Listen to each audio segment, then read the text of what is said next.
మూకుమ్మడిగా 3 పార్టీల ముచ్చట్లు వ్యతిరేకించండి. కార్యకర్త కాదు, కార్యాచరణపరుడుగా గుర్తింపిచ్చిన పార్టీ. సమిష్టి కృతితో రానున్న ఎన్నికల్లో విజయకేతనం ఎగరవేయండి. సంక్షేమ పథకాలు ప్రజలు విశ్వసిస్తారు.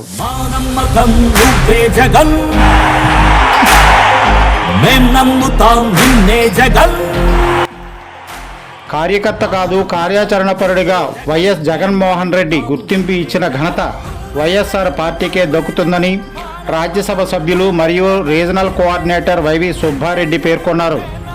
పాడేరు వచ్చిన ఆయన ఆత్మీయ సమావేశంలో పాల్గొన్నారు. మారుమూల గిరిజన ప్రాంతమైన కిల్లంకోట గ్రామానికి చెందిన ఒక కార్యకర్తను పాడేరు నియోజకవర్గ ఎమ్మెల్యే అభ్యర్థిగా ఎంపిక చేసి రానున్న సార్వత్రిక ఎన్నికల్లో బరిలో దింపారని ఆయన కొనియాడారు. అదే వరుసగా అరకు పార్లమెంటు అభ్యర్థినిగా విద్యావంతురాలైన గుమ్మ తనూజారాణిని, అరకు నియోజకవర్గ ఎమ్మెల్యే అభ్యర్థిగా రేగం మత్స్యలింగాన్ని ప్రజలు ఆశీర్వదించి చట్టసభలకు గిరిజన ప్రాంతం నుండి పంపే విధంగా సమిష్టి కృషి చేయాలన్నారు. మూకుమ్మడి 3 పార్టీల ముచ్చట్లు ప్రజలు వ్యతిరేకిస్తున్నారని, అదే తరుణంలో జగనన్న సంక్షేమ పథకాలను ప్రజల్లోకి తీసుకువెళ్లాల్సిన బాధ్యత ఎంతైనా ఉందని ఆయన నాయకులకు, కార్యకర్తలకు పిలుపునిచ్చారు. ఈ కార్యక్రమంలో ఉమ్మడి విశాఖ జిల్లా పరిషత్ చైర్పర్సన్ జల్లిపల్లి సుభద్ర, పాడేరు అరకు శాసనసభ్యులు కొట్టగొల్లి భాగ్యలక్ష్మి శెట్టి పాల్గొన, ఎస్టీసీల రాష్ట్ర అధ్యక్షురాలు ఎం వెంకటలక్ష్మి, పాడేరు అరకు నియోజకవర్గాల పరిశీలకులు శ్రీకాంత్ వెంకటలక్ష్మి, శోభా హైమావతి మరియు 2 నియోజకవర్గాల ఎంపీపీలు, జడ్పీటీసీలు, సీనియర్ నాయకులు, కార్యకర్తలు తదితరులు పాల్గొన్నారు. 2014 నుంచి కూడా పార్టీ కోసం కష్టపడుతున్నారు.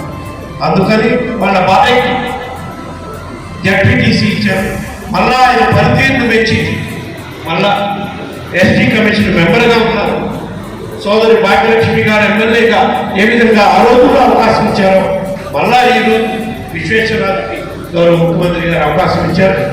ఎందుకంటే సామాన్య కార్యకర్తకి ఏ విధంగా ఇంపార్టెంట్ ఇస్తారు మన పార్టీలో. మీరు కూడా చాలా మంది ఉత్సాహం ఉన్నారు. మీరు కూడా అసెంబ్లీ టికెట్ ఆశించిన వాళ్ళు కొంతమంది ఉన్నారు. నాకు తెలుసు, మా దృష్టిలో తప్పకుండా మీకందరూ కూడా పార్టీని నమ్ముకోండి. ముఖ్యమంత్రి జగన్మోహన్ రెడ్డి గారిని నమ్ముకోండి. రాబోయే రోజుల్లో మనం అధికారంలోకి వచ్చినాక ఏదో విధంగా మీకు మేలు జరిగే అవకాశం తప్పకుండా గౌరవ ముఖ్యమంత్రి జగన్మోహన్ రెడ్డి గారు ఇస్తారు. నియమ నిబంధనలతో క్రమశిక్షణతో పనిచేసే ప్రతి నాయకుడికి, కార్యకర్తకి గుర్తింపు వస్తుందనే దానికి ఇదే ఒక నిదర్శనం అని చెప్పి సందర్భంగా తెలియజేసుకుంటున్నాం. బలమైన నాయకులు ఉండొచ్చు, మనం ఇతర పార్టీల నుంచి మన దగ్గరికి రావడానికి ప్రయత్నించేవాడు. అట్లా అని మన పార్టీని నమ్ముకొని జెండా మోసినోడికి అన్యాయం చేయకూడదు అని చెప్పి తప్పకుండా వాళ్ళ నాయకత్వంలో మీరు కూడా పనిచేయాలని చెప్పడం జరిగిందని కూడా మీకు అందరికీ కూడా సభ.